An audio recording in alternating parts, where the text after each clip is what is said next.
Hello, hi there, it's me, it's Dave, or the Jaded Rabbit.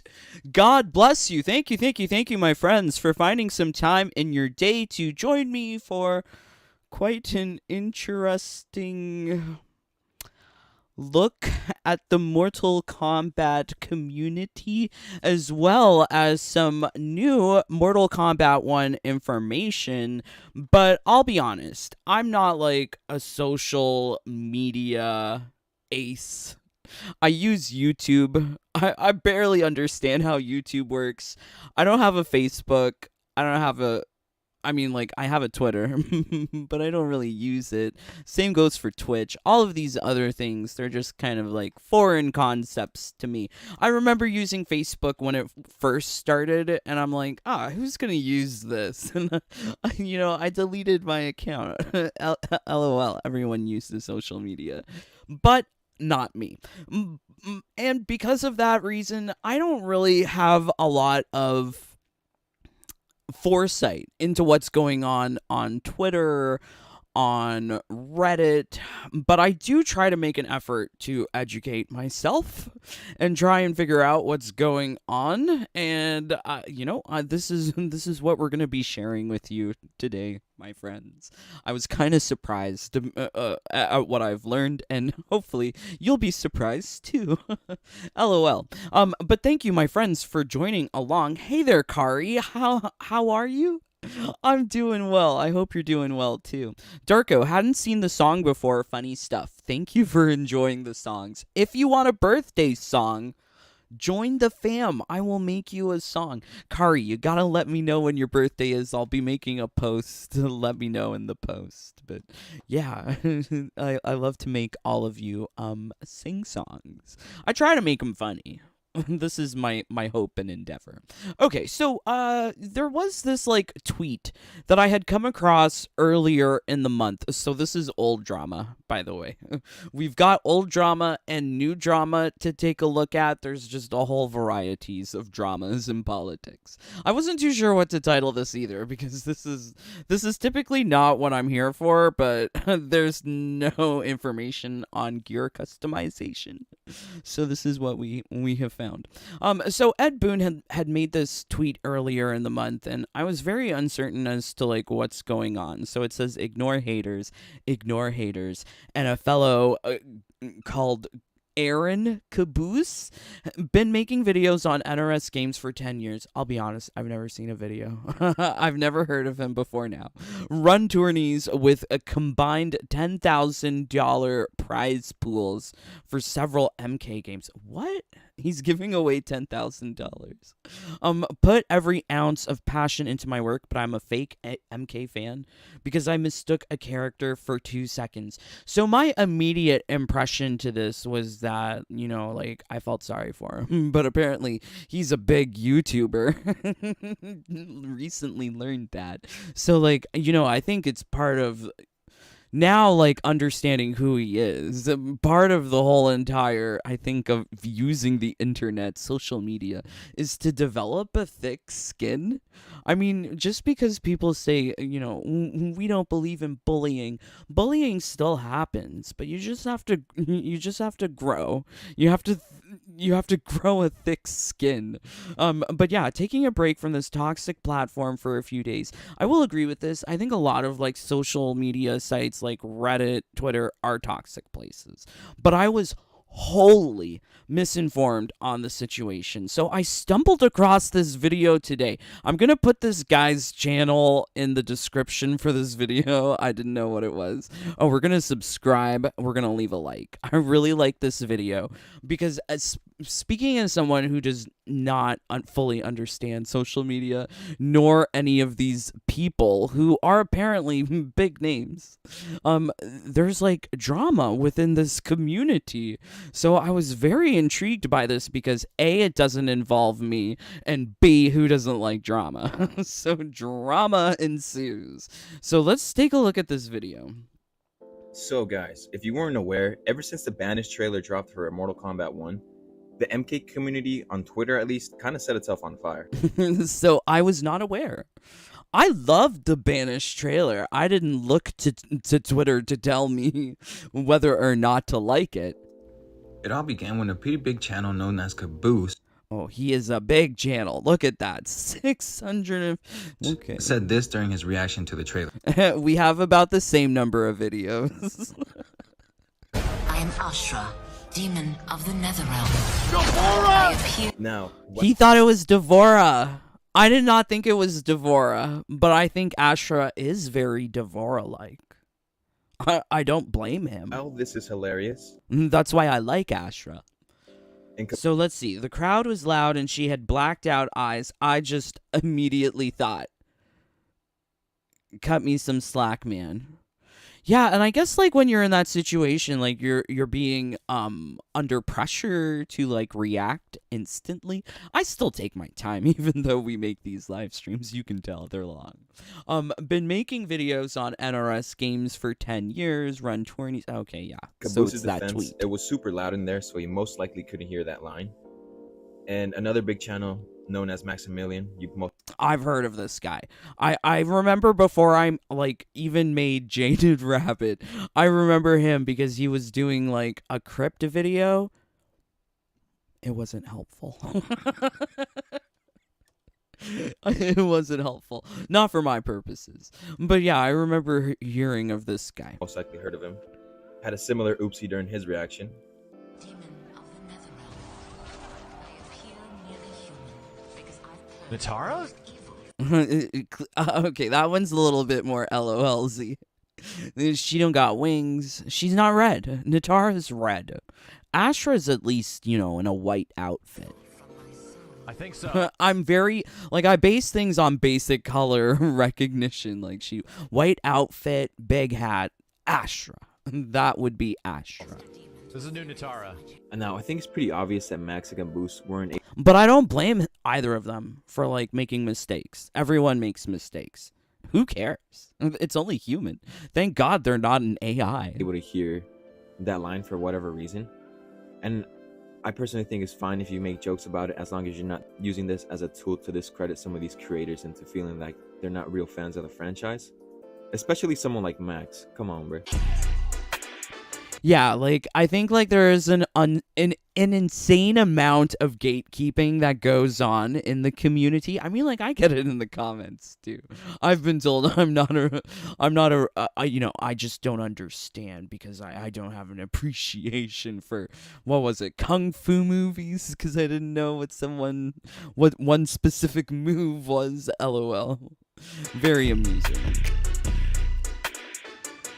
If you're one of the few people that have respect for themselves and actually don't have Twitter or X, I will agree with our original comment here.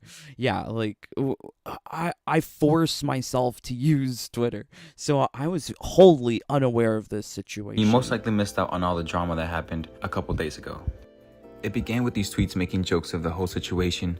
Now, normally it's pretty easy to ignore all these stan accounts, but this tweet here actually started picking up some traction with this person saying, I literally follow 17 other accounts on Twitter, so like I really had no idea about this. Maximilian just keeps proving the fact that he knows virtually nothing about Mortal Kombat with each Mortal Kombat video he makes.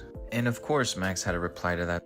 Max replies with, then make thousands of MK videos, create 3 live-action movies celebrating MKX DLC that took a full year of my life. Now, mix up a character for 1 second, then quickly correct during a live event after streaming 30 hours. Fake fan.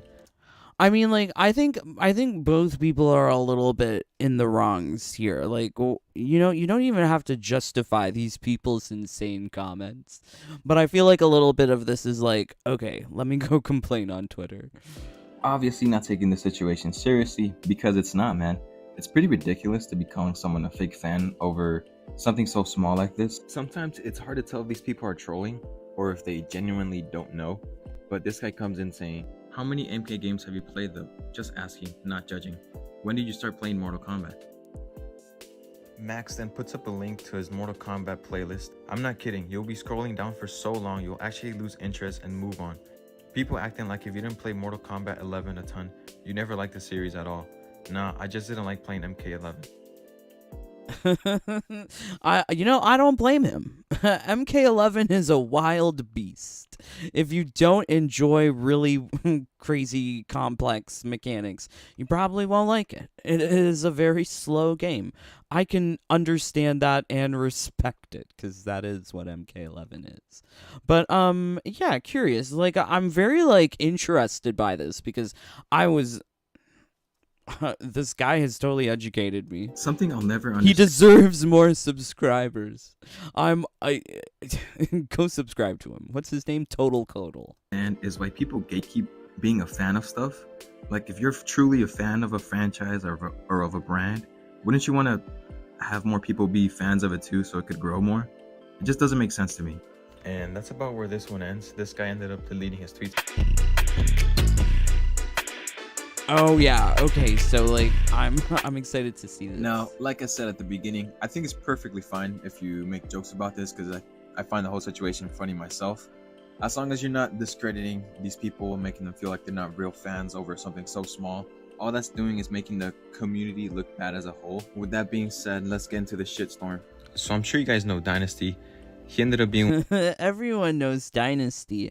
I know him for his clickbaity titles. one of those people that were making jokes about it, making memes about it. And honestly, I think his jokes were pretty fine.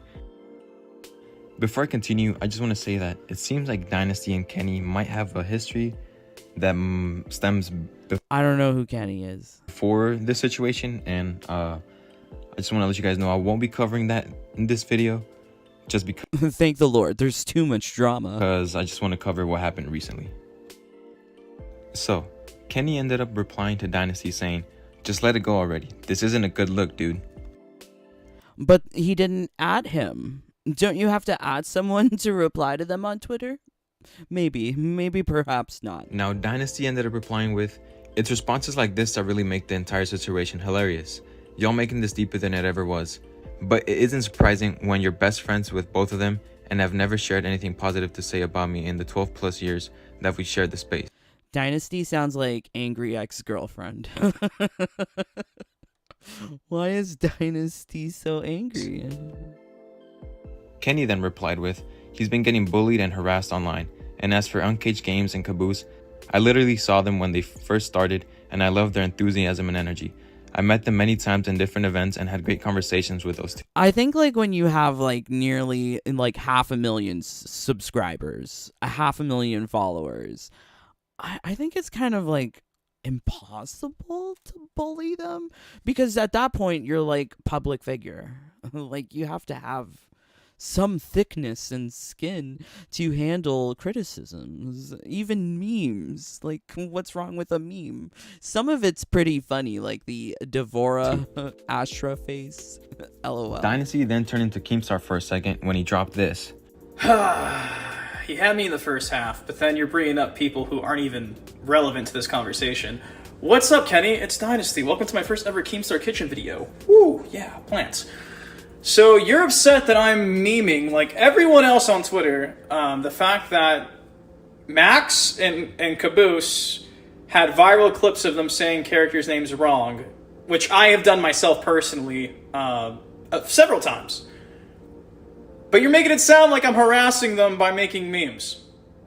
Do you have this same energy for everyone on? See, so like I think it's okay to make a joke, but I think like the tone, the intonation of voice, it's coming off very aggressive or passive aggressive.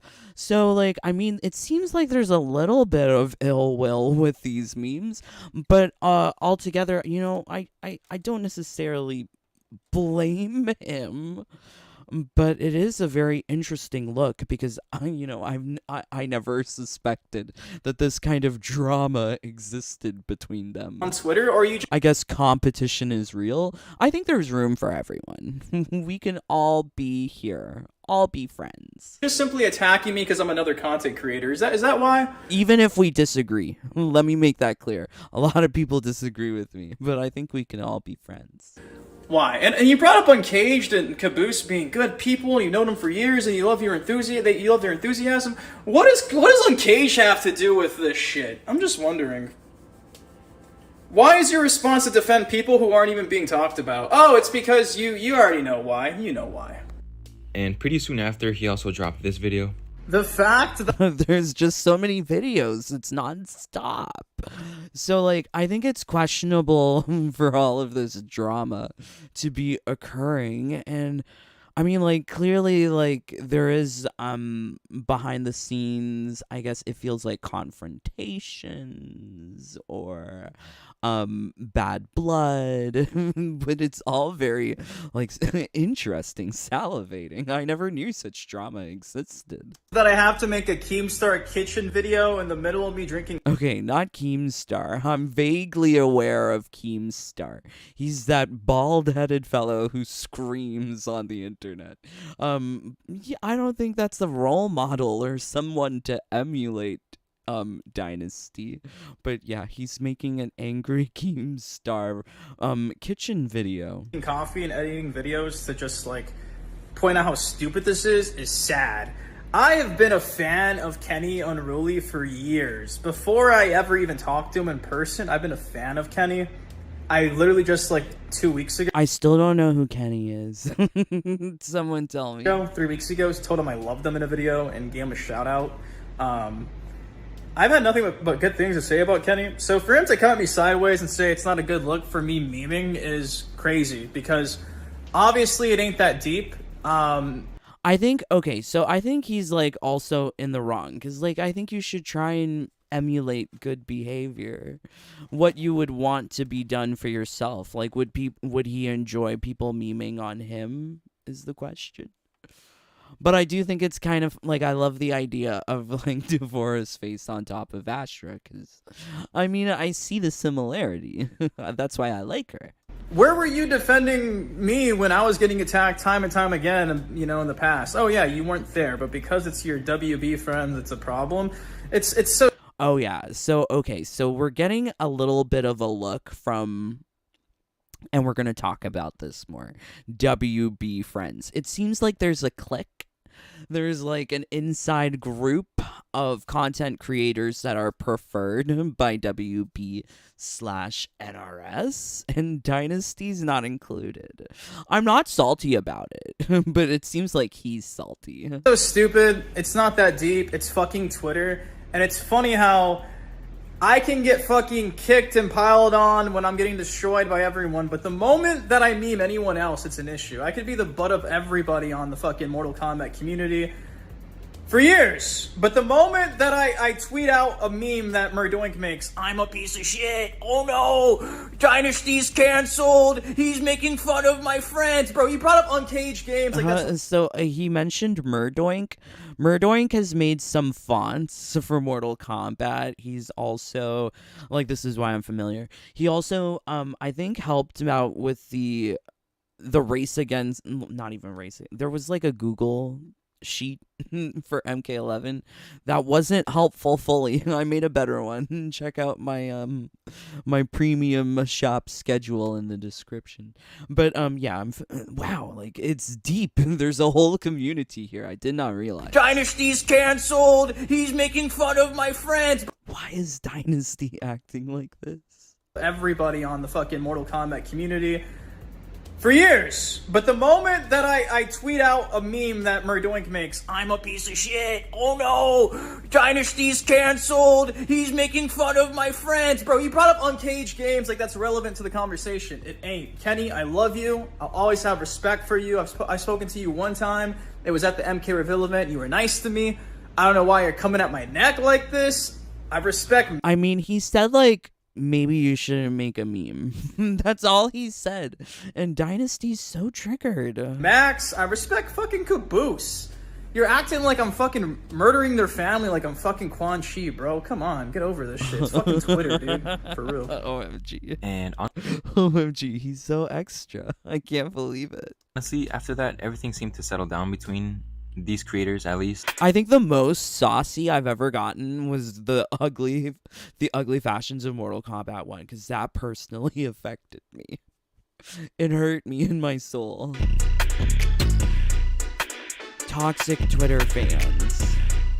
Now, I gotta be honest. Throughout this whole situation, I think I'm on Dynasty's side. He's on Dynasty's side. Okay, well, I did not watch the full his full video, but I really love this video from Total Codal because I never would have known any of this without his video. I'm very surprised. Yeah, I don't know. Dynasty's defending his meme making, which I don't think is even that bad, but he's defending it in such like a nasty way. Just because I think it's I all can't- memes I can't and jokes. agree. It's not meant to be taken all. Hope Jade doesn't make MK1 just to see the Jade Stan accounts cry. Why? And then Countess Jade says, and this is why you never won a tournament. I don't know why the hate on Jade. Can't we just like every character? I try to play with everyone on the roster. I think like when you don't play with everyone on the roster, you don't get your full money's worth with the game. So, yeah, can we just be happy for All everyone? too serious. But there are some people on Twitter like this goofball that try to make a diss on Foxy Grandpa, but ended up getting shit on. So yeah, that's about it for the Twitter drama. And yeah, Wow, Twitter drama. Twitter. What's going on Twitter? I'm surprised. Yeah, I really like this video, Total Codal. I was not aware of any of this. I subscribe to you. I tell people subscribe to him too. Yeah, very curious. Wow. Okay, so that was like, we have a little bit of drama here. Very I think juicy. I think it's interesting. I never realized that there were these cliques going on. I didn't realize that people got upset over Twitter so much. I'm learning. I never realized cuz my Twitter's like dead. I repost my sing songs there, and the developers hate me now. So that's what's happened. Okay, so a place of transcendent beauty, the living forest embodies peace and calm. Oh yes, so I was actually on Twitter trying to find out if there was more official news over the weekend because I'm not really on the social medias to understand even all of this drama going on between Dynasty et al. But yeah, there was some little drips of new official information regarding Mortal Kombat 1. I like that they're trying to give us information about the stages. I just wish that they would have included pictures of both forms. Like, we're seeing the living forest in the day. Like, why not also include a picture of it during the storm? Like, we've seen it in trailer. It's like green, windy, but it's still like the same trees. Would have been nice. So that's like a little piece nugget number 1. We also got another stage. I do like this one, the corrupted forest. Who doesn't love green particle effect? Green glowy particle effect. It looks really beautiful. So corrupted forest at night and also at day. When bombarded by dark magic, the living forest is horrifically corrupted. The souls residing within it will never again rest in peace. In the sunlit hours, the corrupted forest is foreboding enough. Come nightfall, all hope is lost. I like they're trying to give like flavor text to this, but like immediately the question is, what is the building here that used to be here? It looks like it's been broken into. What was the purpose of this building? I would love to know more of the history and the lore, but it looks beautiful. I love it, but all of the little details that you're seeing here, I think it's sort of wasted resources trying to make these stages so beautiful when they should have been focusing on making the characters look beautiful. Their outfits are not beautiful. That's all subjective, though. That's just my opinion. Would love to hear your opinion, of course. Please let me know. Let's see what you guys are saying. Thank you so much for joining. Akari, OMG, December 19th. I'm writing it down. Maybe you can hear me type. OMG, you're a Sagittarius? Awesome, me too. Lovely. Munchin Puss, sup? Honestly, I don't care about politics and drama, but I understand this. Yes. You know, I don't care for the politics and drama, but I was fascinated that this was going on. I definitely was not aware. Feather Guardian, I thought the Vanish trailer was good by fans. Yeah, I liked the Vanish trailer. What's this? As you can see, Adam, it's a lot of like angry videos being made in the kitchen by Dynasty. LOL. Feather, I don't blame Caboose as they literally used the face model of Devora on Ashra. I agree. I totally agree. This is how I felt too. Nickname Nick, have you heard about Jade being in MK1? No, I have not. Is she in it now? Not when I was looking like a couple hours ago on Ed Boon's Twitter. Jason, I never heard of the guy. Already sounds like someone who's not able to let things go, can dish it, but can't take it. Yeah, I agree. Ed is a troll. That's not new. This is not new apparently. I'm thinking making a video to I'm thinking making a video to air your dirt is seriously poor taste. I agree. Why are they so angry with each other? Surprised anyone is even still using Twitter. I agree. What is Twitter? It's now X. It's confusing. Tea House bio is out. Oh, okay. Well, let's take a look at that. Thank you for letting me know, Feather Guardian. You know, I'm glad that they are adding new information. Like, they have this Ken Shi character bio, but it didn't interest me. It's exactly the same old info and stock assets copy-pasted. Okay, so it says here, the tea house is Fengjian's heart and soul. Villagers gather here to relax and gossip and enjoy Madame Beau's home-style cookery. Yeah, everybody loves drama when it doesn't involve them. I think that's the most interesting.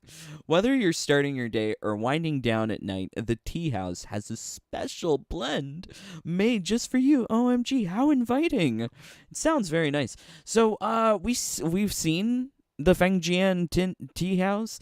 This was part of the beta. It's interesting to see it from this perspective. I would love it if there was like a camera mode for the stages where you could swivel the camera perspective and look around. Seems like there's a lot of detail happening on the inside, because this part on the outside is where people are fighting. I think if I'm remembering from the beta, because the guy's cooking is like over here, and that's on the left side of the stage.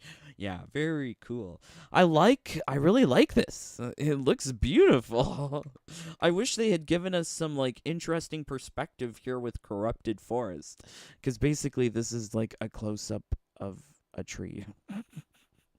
I would have liked to have seen more, much like this, where you can see in the background there's like beautiful sunlight clearing, although the baby in the tree is just disgusting. I don't need children in the fighting game. They don't need to have babies, but this looks like Cetrion. Yay. So yeah, I'm liking the pictures. They're cool. The stages are definitely beautiful. They definitely worked hard on all of the little minute details to make these things pretty. All right, so we've got ourselves more official information, this time coming from Gameplay RJ. I stumbled across this, which is apparently from a Brazilian games YouTube channel. Perhaps, yes. So I thought the questions that the person was asking here was actually very interesting, because I thought they were going harder than like GameStop or IGN or GameSpot rather. They were just not asking tough questions. I was really interested to see this. Didn't watch the whole thing. I thought we would watch it together. Chegou a hora. Hey everybody, we're here with Ed Boon, the creative director of MK1 and NetherHelm Studios. A pleasure to have you here, Ed. Thank you for coming. And we just played the latest demo, right? And then we have the new mode, the Invasions mode, right? It's a single player, all single player mode, right? Yes, that's right. That is Of course, this is immediately responds to me because it's Invasions. I want to know anything I can find out about Invasions. kind of multiverse stuff, right? A lot of stuff different happens. It's not in the main story, right? And we see a lot of the. So I found it. I think it's very hard to understand this guy. So I like the transcript. Transcript is helpful. I like that they have Brazilian Portuguese subtitles, but that's for their people. I don't understand that. Okay, so they say here that there's a multiverse kind of stuff, and different stuff happens that's not in the main story. Curious. Other mechanics in other Mortal Kombats that are in this one here. What was the point of doing this new mode?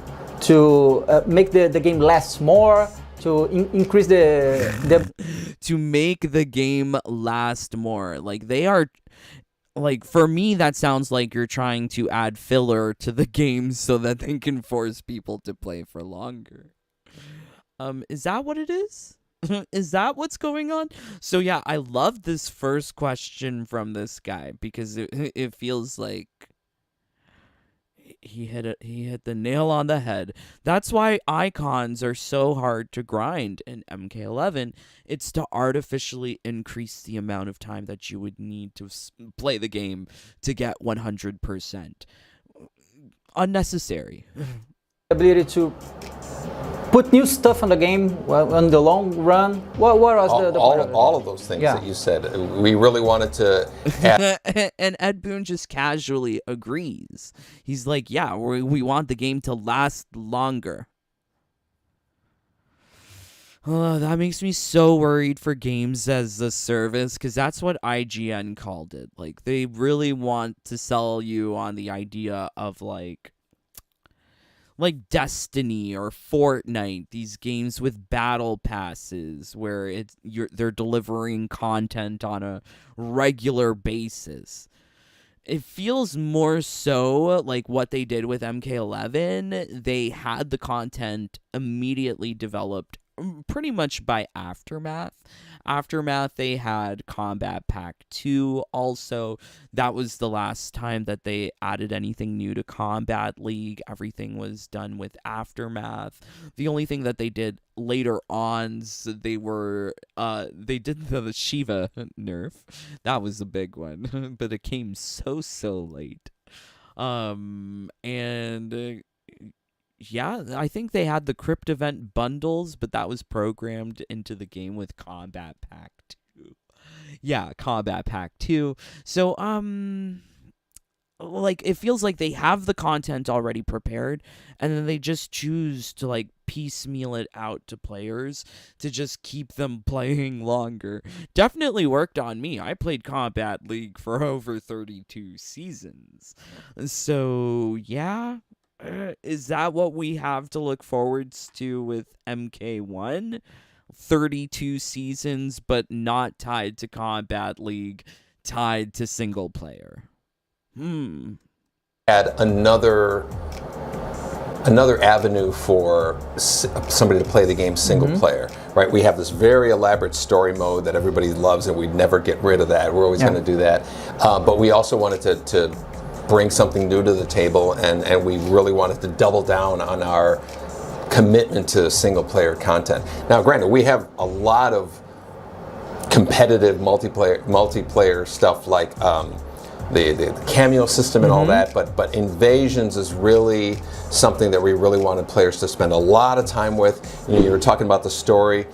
Okay, so like the way he's describing it is that cameos aren't being like a full part of the invasion system, because cameos, like competitive multiplayer stuff like the cameo system and all that, but Invasions is really something that we really wanted players to spend a lot of time with, you know?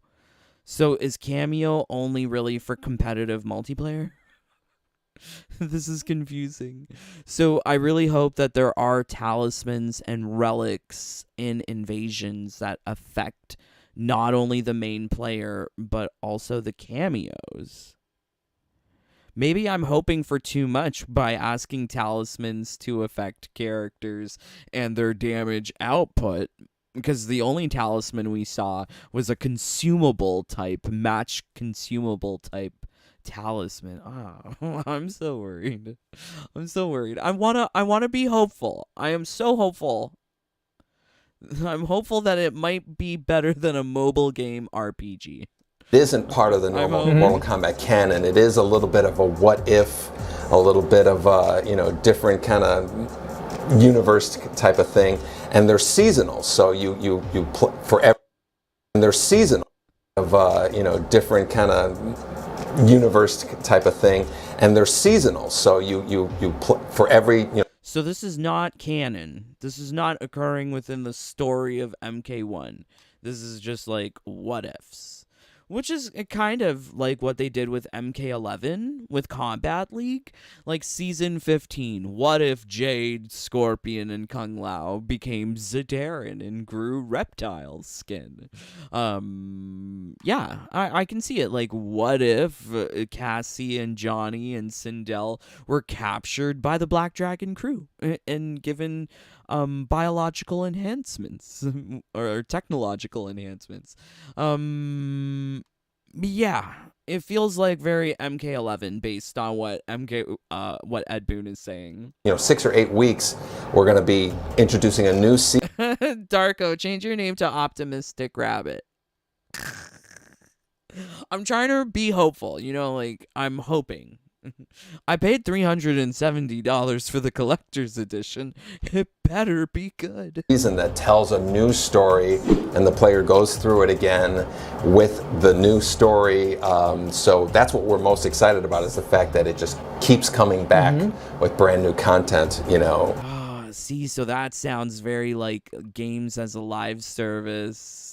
They keep on coming back with new content. Ridiculous. Let's see what you guys are saying. DLC guest characters are happening. Aren't we seeing that with Homelander? Yes. Is that what you're talking about, Feather? Darko, yes. Sadly, it's all about user retention. Perhaps.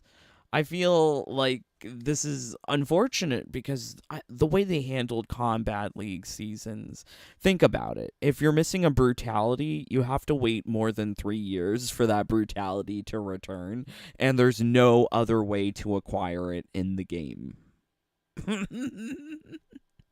Guaranteed most of the people who play Mortal Kombat 11 are not getting all of those brutalities. Guaranteed. So it's sad. I wish things were more accessible, and locking things behind arbitrary seasons is not exciting. Although I am looking forward to the increased timelines that they're saying for MK1, where it's like 6 weeks. So let's see. I hope other fighting game companies don't follow them. Other fighting game companies are leading the way on monetization. I think Street Fighter 6 is way more monetized than Mortal Kombat 1. But I think they're also smarter about it, because the things that you can get by paying them money are adorable and cute and sexy. So it's hard to not open your wallet to any of those adjectives. Yes. Ragnar, no idea what drama is about. That's okay. Kenny is a friend of Max. Okay, thank you for letting me know. I had no idea. The fatalities look good and the graphics are decent, but the character looks are screwing with characters, should create backlash, but of course not in this case. It gets me. Because, I like to watch Miss Universe. I watched America's Next Top Model, Project Runway. I've always loved, beautiful fashions. And, there's just not that beauty in the outfits. Like Sindel, I think more and more on Sindel. Like, she's the latest one to come out, so I think more on her. She just doesn't look regal. She needs to look queenly, majestic. But I guess she's wearing workout bodysuit because she's Gonna get sweaty? Fighting, perhaps? Dave, I love you. How are you? Aw, Charlie, I love you too. Thank you for being here. I'm doing well. Please don't forget to leave a like. It really helps out. OMG, so let's continue for this. So that's what we're most excited about, is the fact that it just keeps coming back with brand new content, all through the year. And All through the year or years? Did Ed Boon misspeak? It just keeps coming back with brand new content, all through the year. and when All through the year. Okay, maybe just like every year that it's available, there's just going to be lots of content. If you have 6-week seasons, you can't have 12 seasons in a year. It would be like 10 or 9. when the game launches, we saw on the demo like 2 worlds, right? It was the Johnny Cage's house and the other, Yeah. or you know how many worlds we have on launch day? A lot more. A lot more, yeah. really? Oh yeah, yeah. It's not. So there are going to be a lot of different maps to explore. Is that going to be at release? We saw on the demo like 2 worlds, right? It was the Johnny Cage's house and the other, Yeah. or you know how many worlds we have on launch day? A lot. How many worlds you'll have on launch day is what a question person asks. Great question. A lot more. A lot more, yeah. really? Oh yeah, yeah. It's not those, Yeah? not just those 2. There's a number of them. I probably don't want to give away all Yeah. of them, but it's a lot more. He doesn't want to give away all of them, but he just told us 2. That's just 2. Tell us something more, Ed Boon. No exclusivo information for gamer RJ, gameplay RJ. Damn. But it's nice to know that even within one season there are going to be multiple boards to explore, which is, good, I guess, maybe. More than just those 2. Estão atrás de você também, Sizor. Pra me pegar, eles vão Oh, ter I que- love this part too, because like I was like, what's going on? Who are these people talking? It's the Brazilian voice actors. It's a lot more than just those 2. Estão atrás de você também, Sizor. Pra me pegar, I don't know how like his mouth wasn't moving fast enough for all of that Brazilian Portuguese. Sizor. Pra me pegar, eles vão ter que me ver. Yeah, the lip syncing here is they are not lip syncing for their life successfully here. It is interesting. Caraca. I'm learning. We have in the previous Mortal Kombat, actually all of them, the tower, right? The arcade Yeah, mode. yeah. We have the arcade mode back. I Yeah, think, absolutely. And in the arcade modes, the other ones, we have some what if something when Exactly. yeah. That's and exactly right. I felt something like that. I need the transcript. I don't know what he's saying. It's hard to understand. Yeah, That's and exactly right. I felt something like that in the invasion mode. Like, Yeah. what if this was different, right? Yeah, there's invasion mode is the combination. You could think of it almost like I always I'll describe be honest, I don't understand the question. it as this gigantic board game that is like city blocks long, right? It's just gigantic, and the player is traversing their way through it, getting tons of rewards. Tons. Like, what are tons of rewards, Ed Boon? Is it components? Things to upgrade your talisman? Is that what's being handed out like candy to children? Tons of components, tons. I'm not excited for, tons of components because we had tons of augments in MK11 to collect, and pretty sure a lot of people don't have a complete set. So I'm worried. I'm worried when he says the word tons like that. It's in some ways it's a combination of conquest mode, the crypt. No way it's conquest mode. Conquest mode is a 3D explorable world. No. He's lying to me now. The Towers of Time, all of these kind of in one gigantic single player mode. So, okay, they were talking about arcade mode, which is just like the towers, the literal towers, classic towers that are appearing in MK1. So, what is the difference between classic towers and Towers of Time? Like, why make that distinction? Like, there's a difference between, like, arcade mode and Towers of Time, which is now being incorporated into Invasions. Because for me, the only thing about Towers of Time that makes it distinctive from classic towers is that it's time gated. You can't play the towers that you want to play. You have to hope that the tower that you want is going to appear.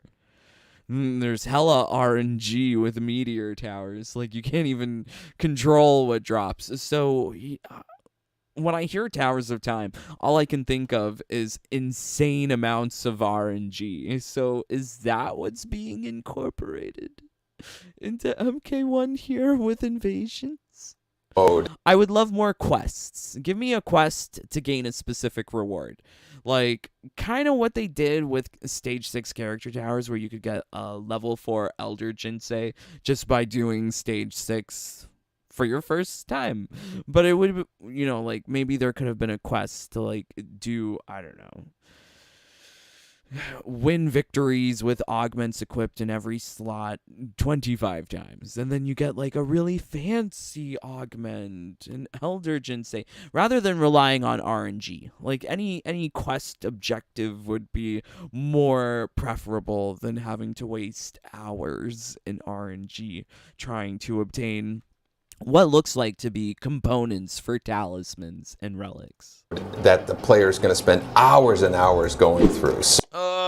That's what I just said. Hours and hours. Gigantic single player mode that a gigantic single player mode that people will spend hours and hours going through. Conquest mode, the crypt, the Towers of Time, all of these kind of in one gigantic single player mode that the player is going to spend hours and hours going through. So I groan at hours and hours.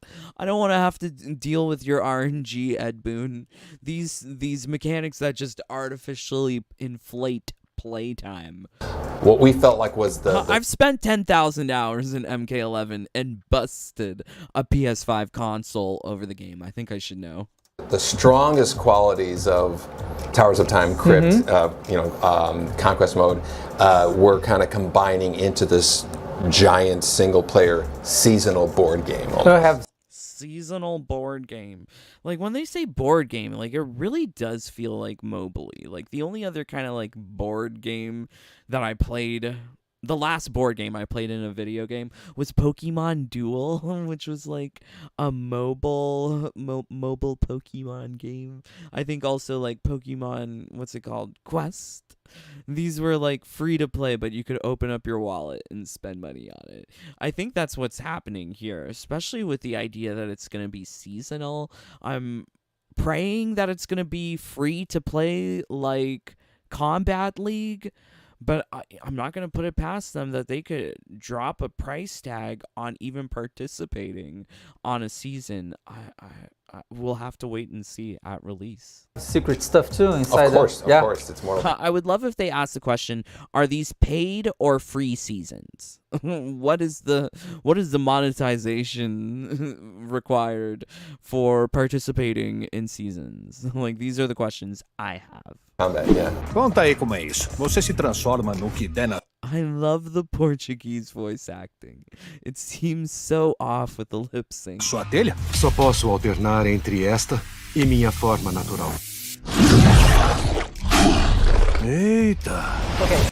And they also just kind of sounded the same. They did not sound different from one dude to the next. Now in the story part of this stuff. The story mode is like the length is similar to the earliest, to MK11 and MK10. Yeah, it's about the same. Okay, full confirmation.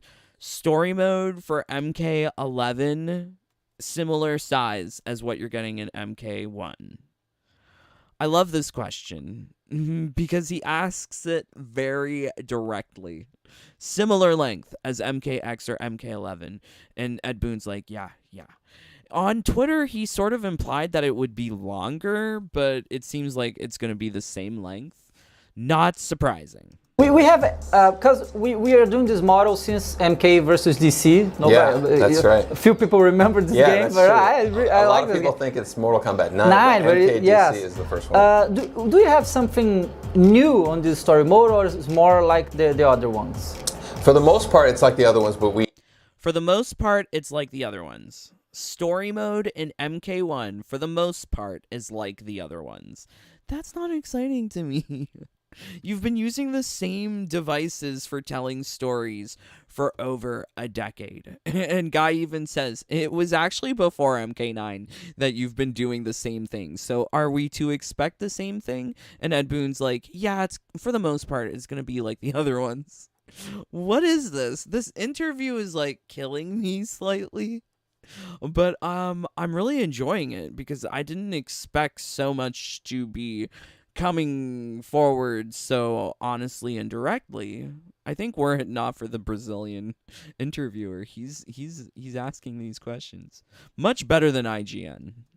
we have something crazy at the end of it. Okay. It is absolutely crazy.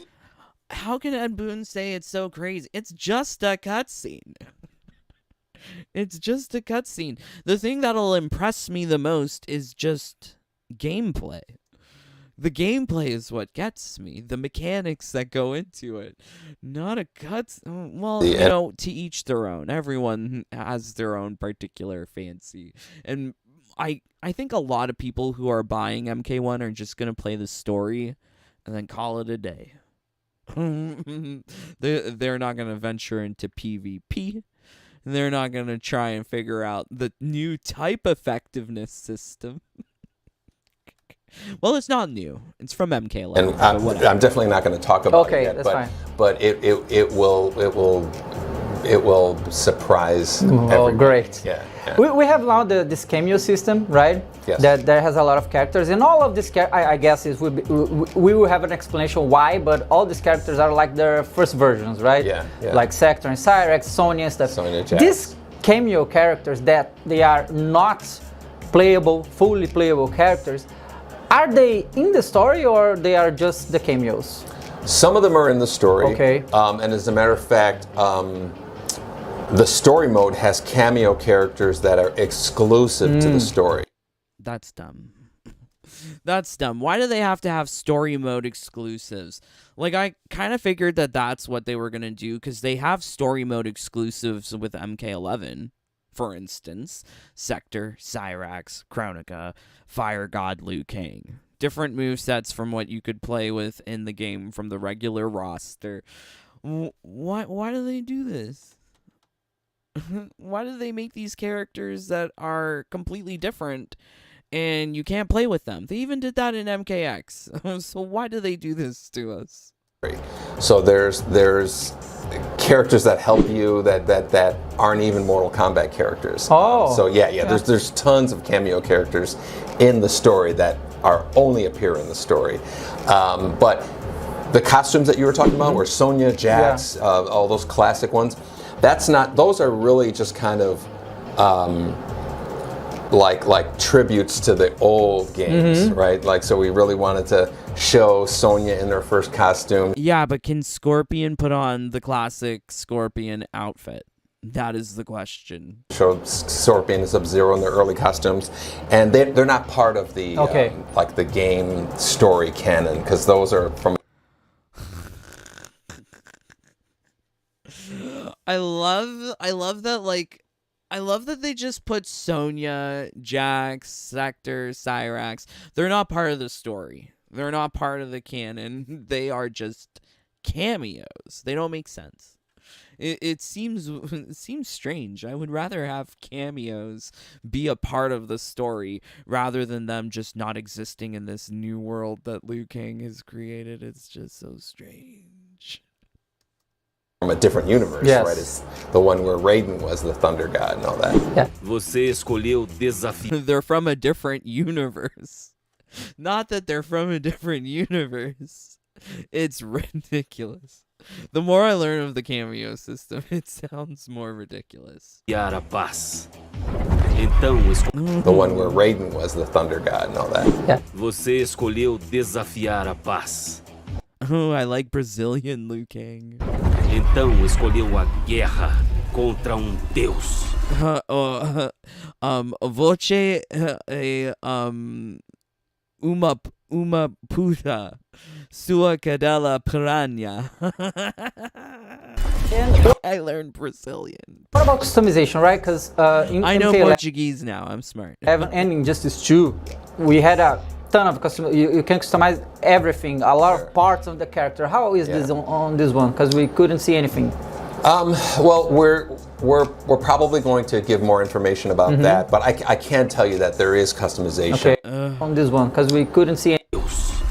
And what about customization, right? Because God, I love that he's asking the best questions. Like, these are some of the questions I would be asking as well. Customization. Can you tell us anything about it, Ed Boon? In MK11 and Injustice 2, we had a ton of custom. You can customize. Injustice 2 customization is scary. I remember playing just a bit of it, and it seemed really scary. It seemed worse than MK11. Everything, a lot of parts of the character. How is this on this one? Because we couldn't see anything. I love that he's giving the examples of MK11 and Injustice 2, because I think those are perhaps the most grindy, gear-oriented systems out of all of the NRS games. Well, we're probably going to give more information about that, but I can tell you that there is customization. Okay. There is a collection. There is a collection. My OCD fanboy insides are exploding. There's collection. So just like with MK11, there's going to be collection too. There's going to be tons of gears, tons of skins, tons of things to collect. That does not surprise me because that is one way to artificially inflate how long people will play the game. Like I said, the invasion mode is where you... Like I said, the invasion mode is going to be really grindy. Get all, you know, a lot of those rewards. You're leveling up your individual character, you're leveling up your cameo fighter, you're leveling up your player profile, like which is throughout the entire game. So there are a lot of avenues to get stuff in the game, just for playing the game. Yeah.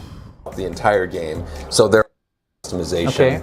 There is a collection. There is, like I said, the invasion mode is where you get all, you know, a lot of those rewards. You're leveling up your individual character. You're leveling up your cameo fighter. You're leveling up your player profile. There's just too many things to level up. Like, that's the same thing with MK11. Not only did you have to level up your profile XP, but you could also level up your gear XP. Gear XP always seemed kind of arbitrary to me. Like, what's the point of locking the ability to use the augment system behind this arbitrary amount of gear XP that you have to earn? It seems really not friendly to players, and I could see why a lot of people wouldn't even bother with the augment system because there's just too many XP systems to figure out. Yeah, I don't know. Like, which is throughout the entire game. So there are a lot of avenues. And I really want to know what Cameo XP is going to be doing, because we saw stat point attributes for the main character, but we didn't see what a level up screen would look like for the Cameo. To get stuff in the game, just for playing the game. We played the first chapter, and when you win fights, you get stuff too, right? Yeah. We saw that they were getting, like, key items to use on the board. We saw they were getting components and currency. Like, I didn't see skins. I didn't see gear pieces. And why? did you decide to restart the universe again? Because we did it in MK9 after Armageddon, right? Yeah. And we restarted again. Well, Yeah. why did you decide to go this way? Yeah, well, when you think about it, we did restart things in Mortal Kombat 9, but we did tell the same story, right? It was a tournament, everybody came, and it was like, because Mortal Kombat, this was the first Is there a tournament in MK1? That is the question. time in a pure I guess, right? We saw Raiden and Shao Kahn in that last trailer. Mortal Kombat game that we had that story mode, so we decided to tell the story of Mortal Kombat 1, 2, and 3, right? So that was the main reason for doing that. So AKA they were lazy and they didn't want to think up of a new story. it was a reboot in a sense, but we were telling the same story. This is a brand new story. This is like an absolute wiping the slate clean. Liu Kang is literally creating his Big Bang moment, you know, almost like the snap, you know, and everything is resetting. It's a new story, existing characters with different relationships. Scorpion and Sub. I mean, it just sounds like they threw darts at a board and they said, okay, let's swap their roles. Let's make them brothers. Like they just chose random things. Zero are brothers. Liu Kang is the god. Raiden is the common person. Like he's fully identifying what we can see too. Make them brothers. Swap their roles. It's just it feels kind of still not original. And so it's recognizable. Sounds fan fiction-y. Like, what if Melina was a man and you could, or what if Shao Kahn was a woman and you could sex him, or vice versa? Characters, but you see them in a completely different story, completely different relationships with each other. Vocês podem se enfrentar como inimigos declarados. I can't tell which one is talking. Their voices sound the same.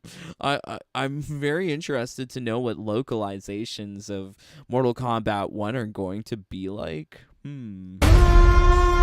Unidos como irmãos. We saw like a bunch of characters. I think that when the game launches, we'll have like I don't know 24 characters, something like that. Like the other two of the Do you have any brand new character for this one? Because since MK10 we have, and now we didn't see any no new characters at this time.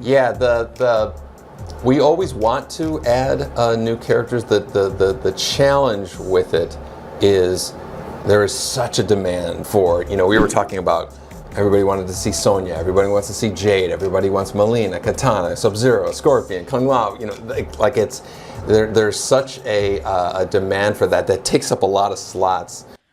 So, okay, I mean, like, he's listing all those characters. Is Sonya and Jade in the game? This is the question. Why is he trolling? He's trolling the people who ask him on Twitter, I feel, in this interview. But, I mean, I'm kind of worried that there is no new character in MK1. Really, Liu Kang created a whole new era. There's nothing different. No one new. No new fighter to be discovered. I'm so surprised. I feel like some of the characters that they have in MK1 that you didn't need to call Ashra.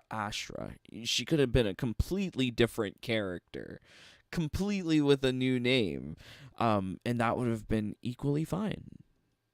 I don't think as many people were crying for 3D era characters as they were for Melina, Sonya, and Jade.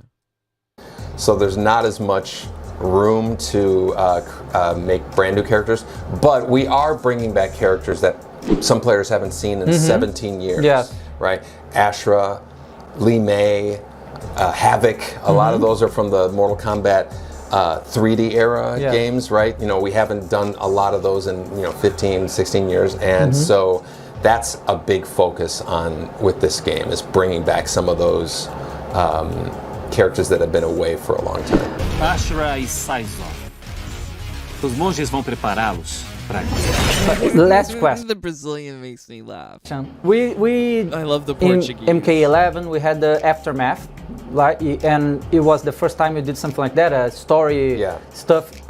So, did you plan to do the Aftermath when you make MK11, or it was an idea that came after? Oh, I love that he's asking these questions. What a great question. So when they created Aftermath, were they thinking of making Aftermath when they released MK1, or did that come later? Great question. Where does the idea of making story DLC fit into MK11? Did you plan to do the Aftermath when you make MK11, or it was an idea that came after? Because the Aftermath is like important to this story right now. I think we did. Yeah, it was. We had a plan to have continue the story. Continue the story, and are you thinking about it in MK1 too? Absolutely, we're considering it. We haven't made any kind of final decision or anything. So interviewer then says, well, does this apply to MK1? I think it for sure applies. It seems like, given that they're repeating things from MK versus DC, the same story structure of chapters, 4 fights, 5 cutscenes, lots of cutscenes. Considering that they haven't changed that, why would they stray? It seems like for MK1, they'll probably do story DLC. They'll probably do 2 combat packs only. Let's see.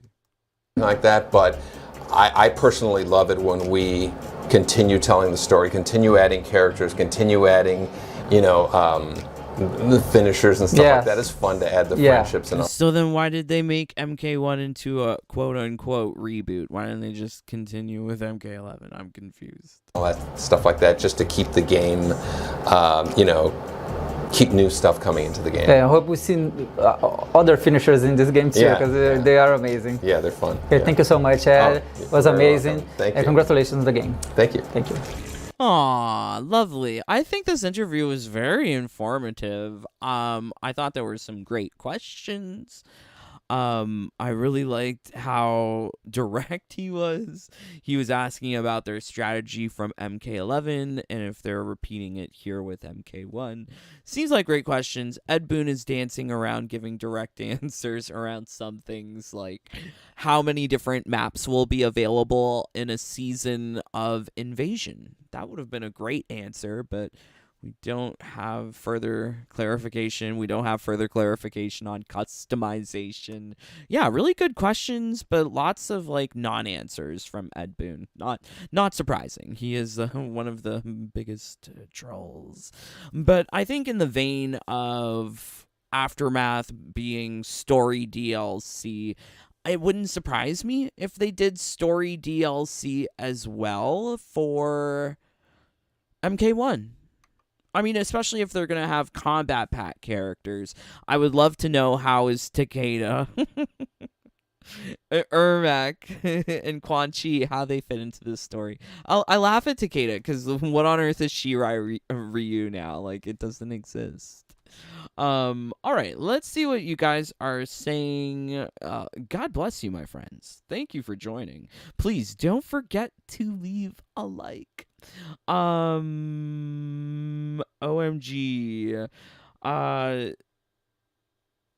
Highway Star. I blame WB. They push down shit in their games. Oh no.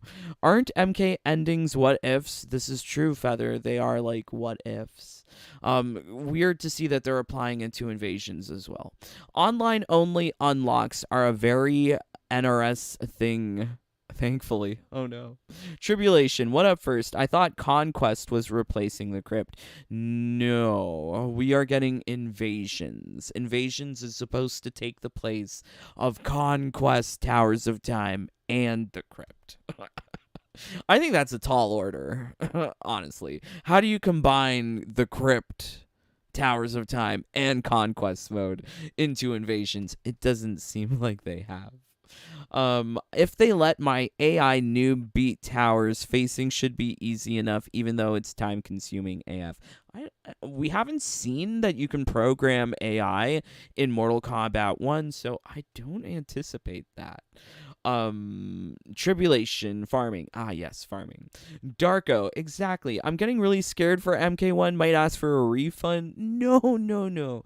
I'm excited to get the game in my hands. Like, I really want to see it. I want to see what these invasions, systems, mechanics are looking and feeling like. I hope that they are good. I hope they are more in depth than a mobile RPG. That's the only hope I have. I'm hoping that Invasions is better than a mobile RPG. We've been grinding for content we won't be able to access in 10 years. Very true.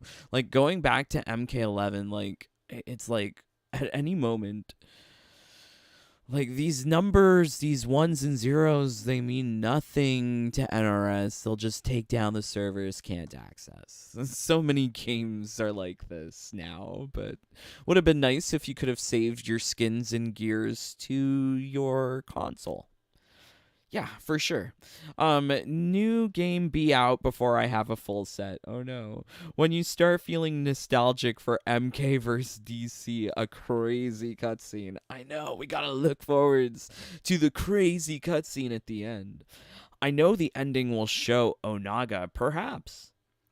Goro is gonna win, be the victor, and it's back to the beginning all over again. Oh no. Maybe tribulation. Yeah, Feather, Onaga. I hope if Onaga is Shao Kahn's father, then I hope he appears before the ending, because it feels like way too much like they want to write the game towards a sequel. Never enjoyed that. I don't like it when games are written purposefully to have a sequel, but it seems like that's what's gonna happen. Highway Star. No, I'm gonna wait for your video and then play. Oh no. Aw, thank you. What has Dave covered? Just got here. Yes, there was a beef. Yeah, really interesting. Twitter's a disgusting place. Watch out. John, nothing important then. No, not at all important. Just entertaining. Tribulation. Boa noite. Nice. Is that Portuguese? It was so much fun when Injustice 2 had a server failure and they relocked half my gears and skins. Loved it. Oh no. I don't think any fan fiction has a similar story to MK1. I guess I can't really speak. I haven't read a lot of fan fiction. It just seems what if they were brothers? What if they were what if their roles were swapped? Like, it seems very fan fiction-y to me. Based on the little fan fiction that I read, where there was this one where, what if Shao Kahn was a girl and she was sexy and hot for you? It was such a weird fan fiction. There's a lot of weird shit out there. Be careful, my friends. Feather, you would be surprised how many fans want the 3D era. Oh, where's my girl Delia at?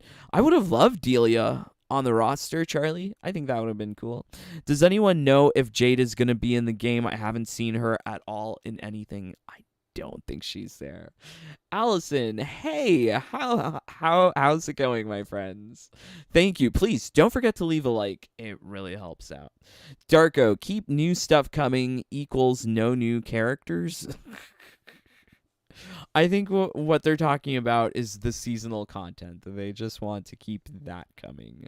No new characters, unfortunately. Felix, I think he wants people to just figure things out on their own. Oh, maybe. I would have liked more information on the customization system, though. That would have been better, Mr. Boone. I really hope story DLC is coming to fix what I fear is the ending. Oh, no. I mean, like, the game hasn't even come out yet. I don't think we should be, like, worried that the ending is going to be bad of the story. I think we should be hopeful, be cautiously optimistic. Even though there's Chronica, it may be really good. Who knows? I hated Conquest mode because some of the combos they wanted you to do were impossible. Oh no. Speaking of mobile, where is MK Onslaught? When is it coming out? It is supposed to be coming out this year. And I did receive an email about MK Onslaught. Maybe you did too if you're subscribed to WB Games. But it seems like in certain regions people are now playing. Invasions looks fun to me, perhaps. We will have to wait and see. I'm cautiously optimistic, although I really don't like top-down board game. It feels like mobile game. Feels very mobile gamey. All right, so I was doing some research. I came across this strange article, and I think it picks up very well from the last question of that interview that we just saw, talking about story DLC. Here, the people from Comic Book Gaming had a talk with Dominic Cianciolo. If you're not familiar, he is the story director of MK11 and also MK1. If you enjoyed Chronica, you can thank this guy. Dominic Cianciolo. So he had a talk with these people, and he says in an exclusive interview, he says, "I think there's an expectation that was established because of MK9. That was obviously a speed run through the first 3 games. So we saw characters fully developed to what people knew them to be over the course of that one game." Cianciolo said, "Mortal Kombat 1 as a narrative is a springboard. It's the first step on this road. And so we're going to obviously see the characters develop. They're going to change. Things are going to happen. But this is not the end. This is just the beginning. And so that's going to be something we hopefully will evolve as we go forward." So, like, Mortal Kombat 1 as a narrative is just a springboard. It's just a starting place, because their intention from the story director is to have more story later on that continues with how characters are going to develop, how they're going to change. It's not the end. It's not the end. So, no fully contained self-contained story within MK1. It seems like they are setting up for quickly dropping MK1 and maybe working on MK2 immediately after. Like with MK11, I would say like the NRS resources within the company were split, and I think a majority of people who worked on MK1, they went on to work on, or worked on MK11, they went on to work on to MK1, because Jeff Keighley said that they've been working on this for 4 years. There must have been a huge amount of the studio that then went on to that new project, with a smaller skeleton crew responsible for doing like live service updates, like I love him, Solomon Gaitan. I love this guy. He made very beautiful DLC skins, things that came after, like Combat League skins. He designed those. He designed MK3 ninja girls. They're so pretty. Like, he made them sexy. If there's any sexiness in MK11, I thank him for giving classic Frost beautiful cakes. Also, this beautiful picture of Shao Kahn. Yes, so I think that might be the same situation for MK1, that a large part of the studio would then move on to the next project, while a smaller skeleton crew maintains various DLCs and live service aspects of the game. Like, I'm just looking at artists, but, you know, there's also, like, QA. There's also, basically, you know, a smaller representative crew of the larger force. But yeah, I'm sad, because, like, Solomon Gaitan, he's no longer working at NRS, so I can't count on him to be giving us sexy outfits. So I don't know who to depend on. I'm worried. I'm hoping there's sexy outfits. But yeah, it's kind of worrisome to know that, like, the story director has written MK1 to not be a complete story. It's just the beginning. Like, who's to say that MK1 is going to be a commercial success and that you'll get a second chance at telling a story? That's why I feel like you should fully commit to the first story and make that as amazing as possible. But I'm worried. I'm worried if this is the direction. So then the article goes on to say, when will sequel release? LOL. That's a long time away. A long time away. But I just think it's interesting to know what NRS's position is on developing the story of MK1. So this led me down a rabbit hole. Pun intended. Welcome to the Jaded Rabbit. But I found out that there is a huge amount of politics associated with Mortal Kombat. So this is the Twitter of Dominic Cianciolo, and a lot of these people on the Twitter, they'll say, oh, my tweets are my own. They are not representative of the company that I work for. But, like, regular people can lose their jobs if they say something untoward on Twitter. So, I can only assume that Dominic is fully representing NRS. He's a mouthpiece of NRS. He works as the story director, surely.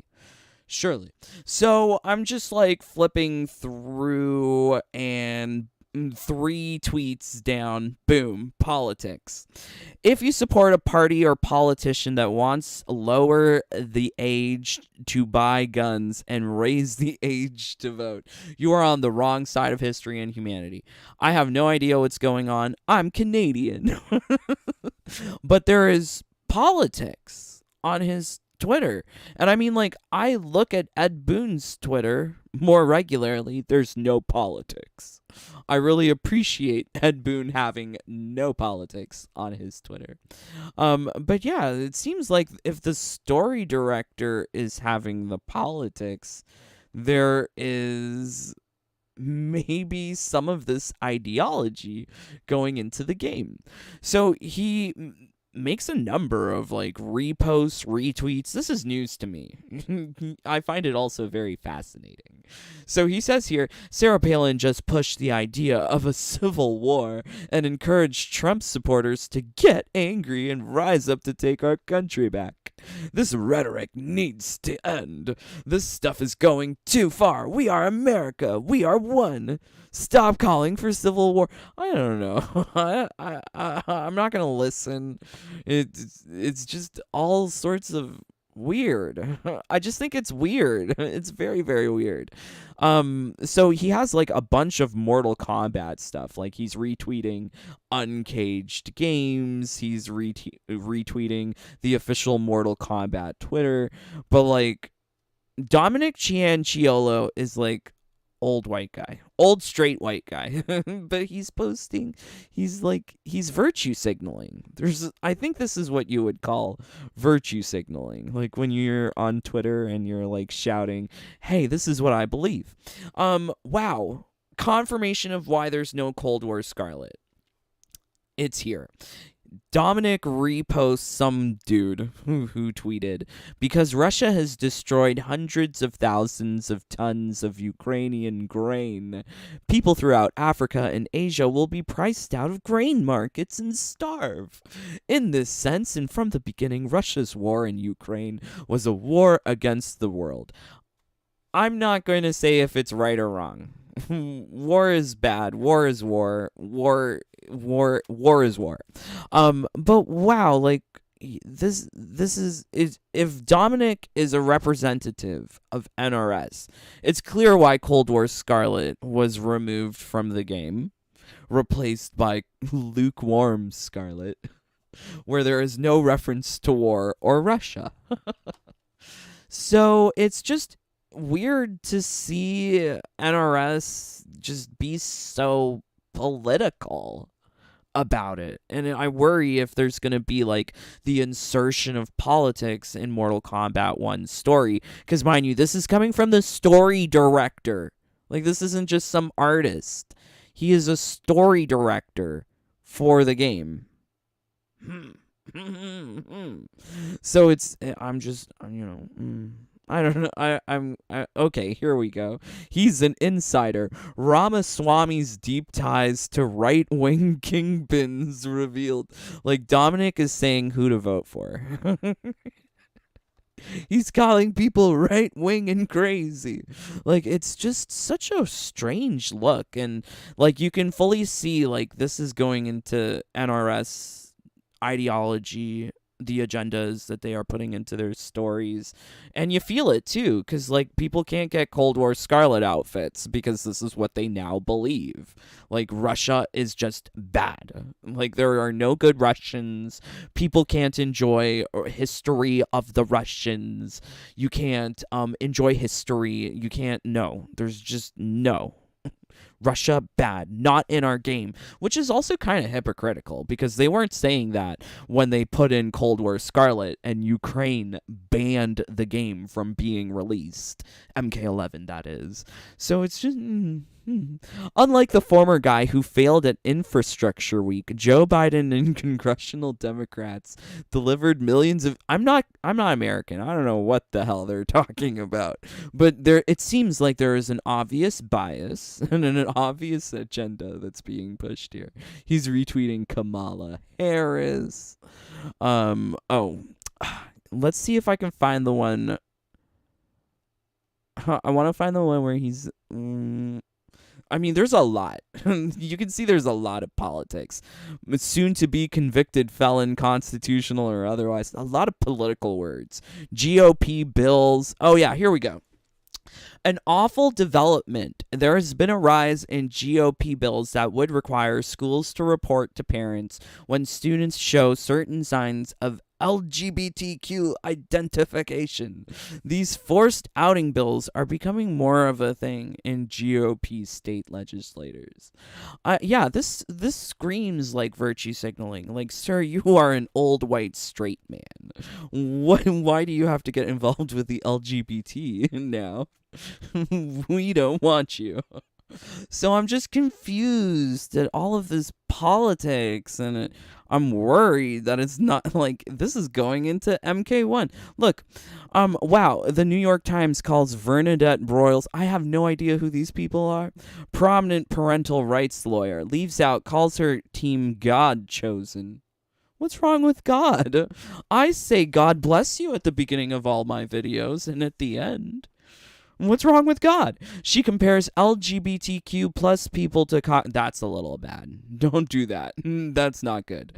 Says these kids belong to God. We all belong to God. One of the architects of Don't Say Gay. You know what? I don't say I'm gay. But, yeah, this is just, I'm confused. Why is there all of this politics?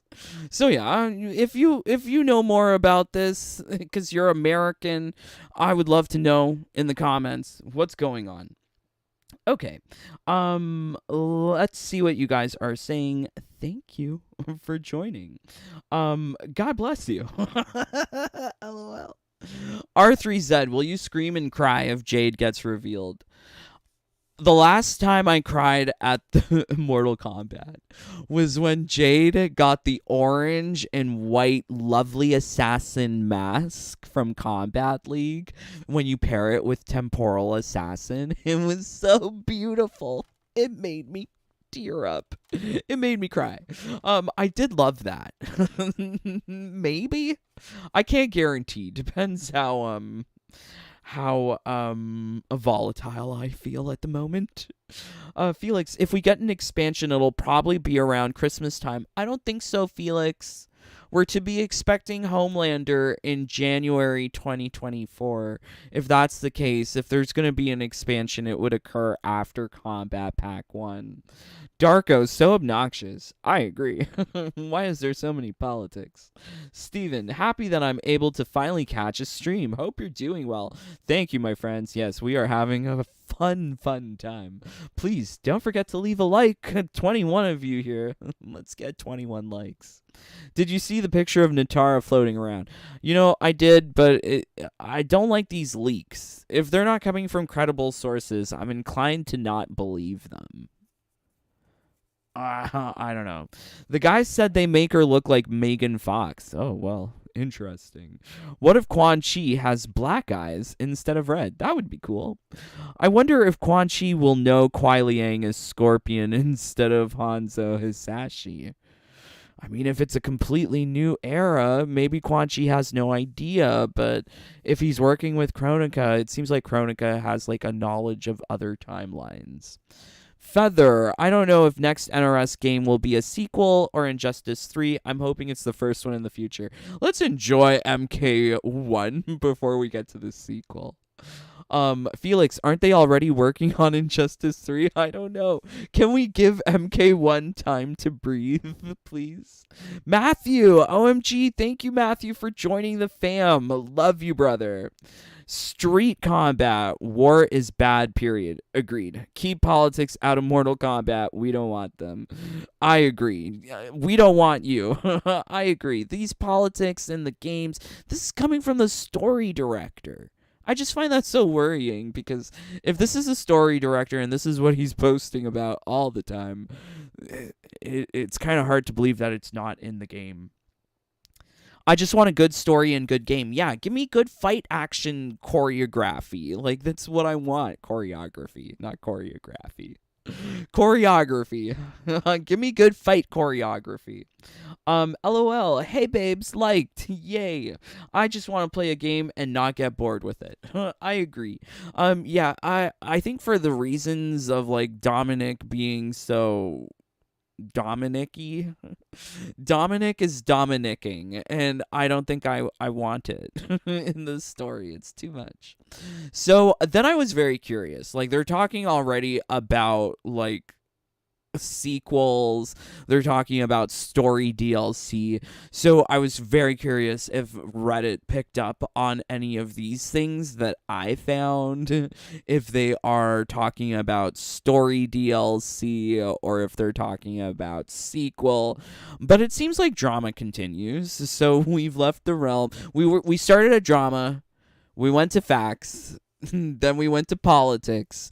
Now we're going back to drama. So it seems like the Reddit is very much an echo chamber. It has its own community that revolves around quote unquote reliable leakers. There's a lot of leakers. And so there's drama apparently about MK1 not having a 24th character, and some dude named Fate has been giving leaks and now he's saying there's only 23, etc. It seems like there's drama everywhere. So like I LOLs at this. This is why I don't use Reddit. Reddit is just disgusting. So here they have like a picture.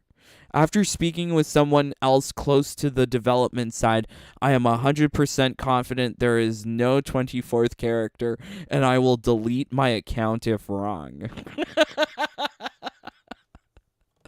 Like, what kind of testament to truth and validity are you if you will delete your account if wrong? Who cares? What the F? Okay, so, and then it goes on here. Something's not lining up right, with Fate saying only 23 base roster people have been trying to find out. He could be right. What? Guys, stay off Reddit. Don't use Reddit. Don't read these leaks. It is ridiculous. Absolutely ridiculous. So, of Fate unknown, why are you contradicting yourself? Drama continues. There's drama everywhere, apparently. So, I was also finding out that there is definitely cliques of who WB prefers. And going back to that original video where we Kenny, saw... I literally just like 3 weeks ago, we saw Dynasty get so mad. Me, when I was getting attacked time and time again, you know, in the past. Oh yeah, you weren't there, but because it's your WB friends, it's a problem. It's your WB friends, it's a problem. So he was referring to Kenny. So yeah, so I found a tweet here. I actually found it on Dominic's Twitter, but there's like a group. There's like the Kenny, the unruly, and then there's like 2 girls, Molly B, this one not very good.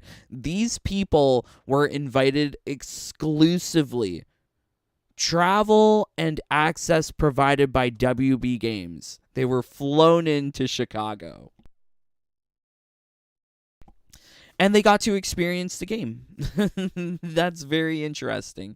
So if there is supposed to be like a WB clique, like I see now like what Dynasty was talking about, because it seems like there is like a very cliquey group of Uncaged and Unruly and Caboose. These guys are WB favored. Obviously, they got the travel and access provided.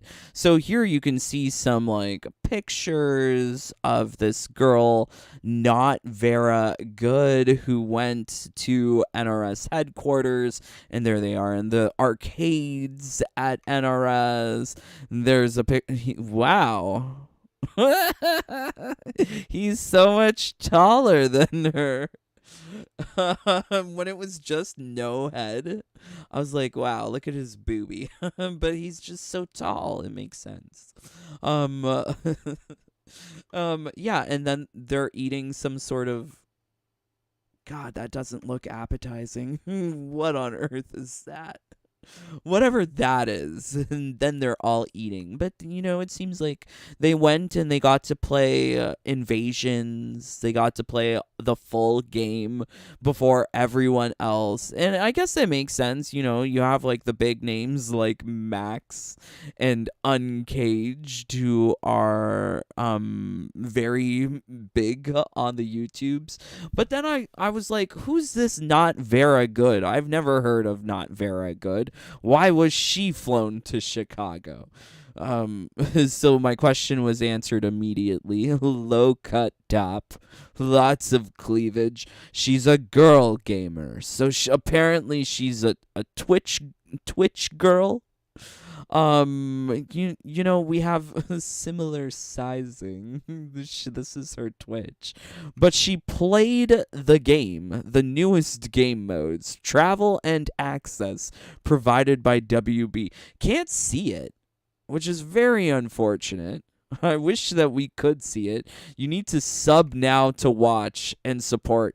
So I think this is such a questionable decision that WB provided this like access to the game, but the only way that this person's followers can see any of that is if they're paying the money. I don't think that's good promotion, because that's like limited promotion. I'm very questionable about these WB marketing practices. I think if you're going to invite people out to play the game, you would want them to talk about it to the most people and not paywall gated. Yeah, but then again, I'm not NRS. I don't know what they're doing. Yeah, so this was from 5 days ago, and there have been leaks that have surfaced from this long ass live stream, 4 hours. My live streams are pretty long too, but I think I get tired after a while. Can't go for 4 hours. But she went to NRS Studios and she was able to stream for that long gameplay. So where is the live stream from Uncaged? I would love to see a live stream of the full game. Unfortunate that we're not seeing it from these people.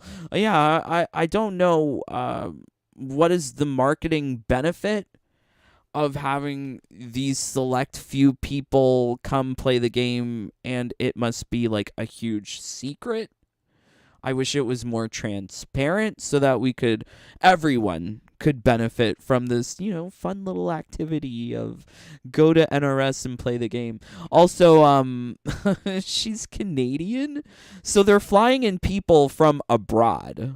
Yeah, she's from Canada. She's also Filipino. Cool. But, like, I would have preferred if they don't have to fly me in. I can't even be there. I have responsibilities. I have things to do. But why didn't they fly in like the Thinny? like, I respect his opinion a lot more than some of these other people. The Thinny is a PC mastermind at breaking the game. So yeah, I would have enjoyed seeing other people.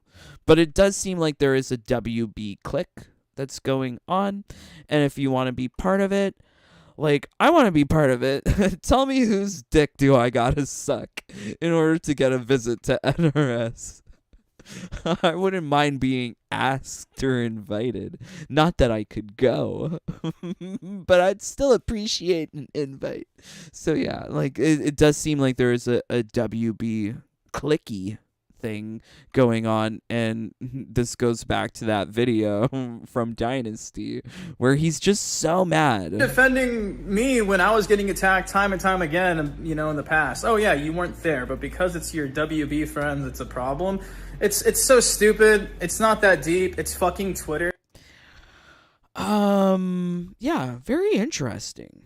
You know, this is all very interesting to me. You know, before today, I had no idea about any of this, but doing a little research, you can fall down some, like, really dark, deep rabbit holes, and this is what I found, and I just had to share with you, my friends.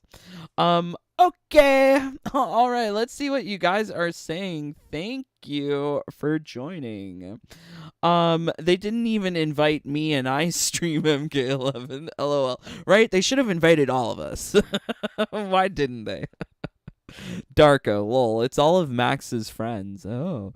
There are literally 24 character slots. Just because one character wasn't leaked doesn't mean it's not happening. I know, Reddit is a wild place, Feather. This is why I don't use Reddit.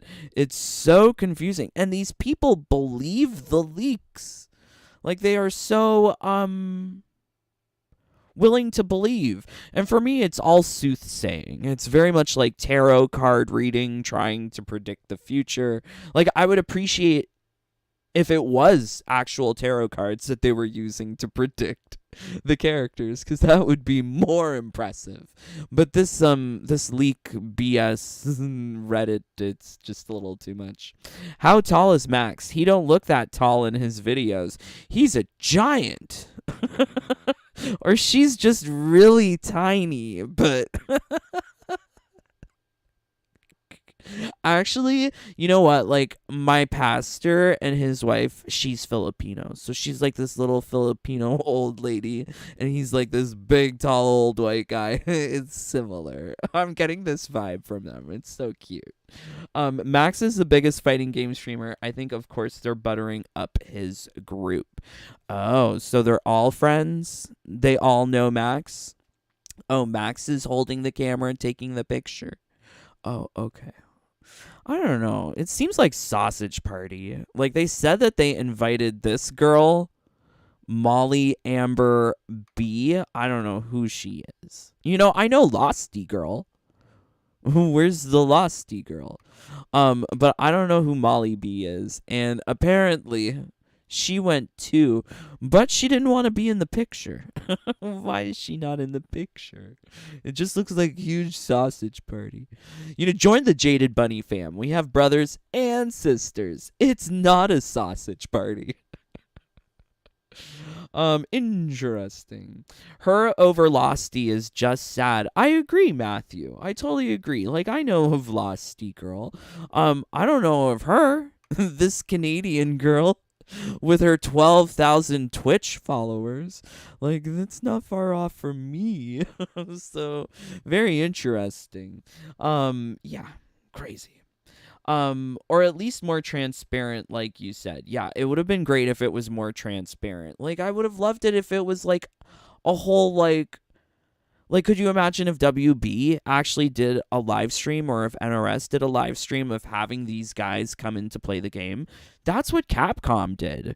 Capcom had live streams on their official YouTube where content creators for Street Fighter came in, play the game, talked about the game. It was cool. I thought it was cool. Also makes it feel more community like, but I could see like this is a little bit exclusionary. Dynasty did overreact about no censoring MK games. It does not surprise me because his attitude here One seems time, very it reactionary. was at the MK reveal event. You were nice to me. I don't know why you're coming at my neck like this. I respect Max. I respect fucking Caboose. You're acting like I'm fucking murdering their family like I'm fucking Quan Chi, bro. Come on, get over. He's fucking Quan Chi. So who's the top and who's the bottom?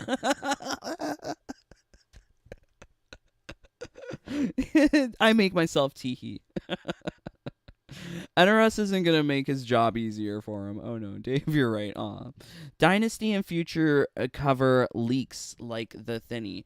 The Thinny creates the leaks. The Thinny is the one who data mines the game. I would say that he's of a different category. I don't know who Future Boy is. Not for me. Munchin Puss. He's taller than the arcade table. He is very tall. Very, very tall. I'm pretty tall too. OMG. Very cool street. I'm hoping that Max's daughter is okay. Oh no. I don't know. Don't give me flashbacks to Sausage Party. Is that a movie? I think it's a movie. I've never seen it. I don't watch a lot of animated movies. Meh. The picture I saw of Natara was on Dynasty page. Oh. Crazy. I'm one of the shortest people in my family. I'm the tallest in my family, actually. It's weird. Because I don't think of myself as tall, but I'm definitely taller than my mom, my sister, and my dad. Never heard of Molly B either. Yeah, it's just kind of questionable. If we're gonna invite people, invite I think more people know of Super. I know of Super. Why wasn't he invited? Where's the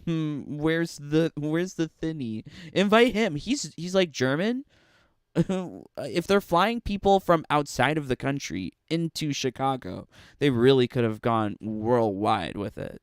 That would have been cool. Street Combat. We are leaving things a mystery. I don't reveal everything. Calm down, Dynasty. Love it, Matthew. Kara, LOLs. Too many LOLs. I like Super as well. Yeah, Super's alright. He's cool. He tries. I appreciate people who put in an effort. But yeah, wow. I will say, Uncaged, some of his videos, I just can't, philosophically agree with them. A lot of the times he has videos of buying absolutely everything Mortal Kombat related. Calm down. Do you need to encourage such mindless consumerism? Yeah. I don't know. But I enjoy people who strive to want to get better, cuz that's me too. I want to get better at the game. I'm seeing Super try his fancy combos. I try my own combos. They're not as good, but I try. But OMG, lovely, lovely times for Mortal Kombat. This was a weird live stream today. A weird look at dramas and politics. I definitely did not think I was going to be making a video about this on the weekend. I thought, when I come back to the Twitter after the weekend, hopefully Mortal Kombat would have more news. No, it just seemed like there was drama. So drama's everywhere. Very interesting. Yeah, crazy. If you knew about all of this stuff beforehand, let me know in the comments. Let me give you kudos for being on top of all of these social medias. But if you learned something, leave a like. Please. Likes, subscribes, comments, they all really help out with the channel, getting the news out there about things like the type effectiveness system in Mortal Kombat 1 and the usage of components to upgrade talismans. Because I have a feeling I'm going to be making lots of videos about that. So yes, please subscribe. Also, please consider joining the Jaded Bunny family. You get access to my #1 strategies for Mortal Kombat 11, secret group chat, birthday gift. Yes, if you want sing songs. Also, if you join at the fancy top tier bunnies, you can also have 1v1s with me. I can help you in Combat League, special Discord stuff. Yeah, OMG, there's just all sorts of things. But yeah, there's been a lot of bunnies who've joined over this last week. Just within these last couple of days. Much love to our newest brother bunny, Matthew Wellman. Thank you for joining the fam. God bless you. Also, much love to Anthony G, who also joined today. OMG. But also Kari, Lessie, and Angel, love you, my sisters. I hope you consider joining. We are such a happy crew.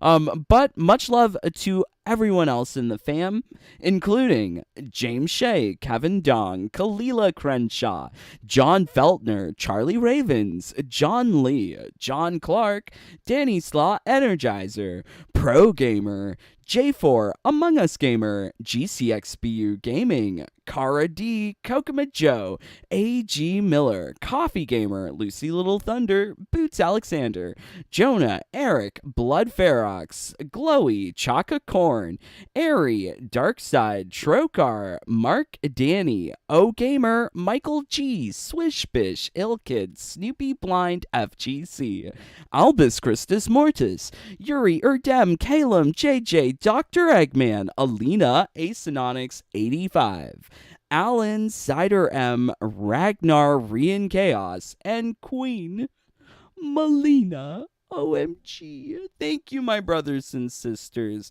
But really, much love and much blessings to you, my friends, here in the live stream chat. You've made it to the end of another one of these massive live streams. Thank you for spending so much time with me today. Hopefully you found this stuff entertaining, interesting. I definitely did. So hopefully you enjoyed too. Let's see what you guys are saying. Hopefully I haven't missed anything. Super is a real nice dude. Yeah, I think he's nice too. I think he said something about it as well. Future Boy is one of the lesser known MK fans. I don't know. I'm not sure. John, the Thinny has a good job. He wouldn't go if they asked. Probably. Yeah, it's a movie. I am ready to play MK1. I've been playing Street Fighter 6 for the moment. Ooh, okay. Yeah, I still love Street Fighter 6. I will consider not considering it. Okay, thanks. I knew some of the drama, but it's nothing new to me. Plus, who knows how much in debt WB is. Oh, great. Matthew, OMG, love the emojis. Thank you, my friends. Thank you once again. I am praying for all of you to just be having wonderful, happy times with whatever game it is that you're playing. But until next time, please stay safe, stay healthy, stay happy. Bye, my friends. Take care. Peace. Love you guys.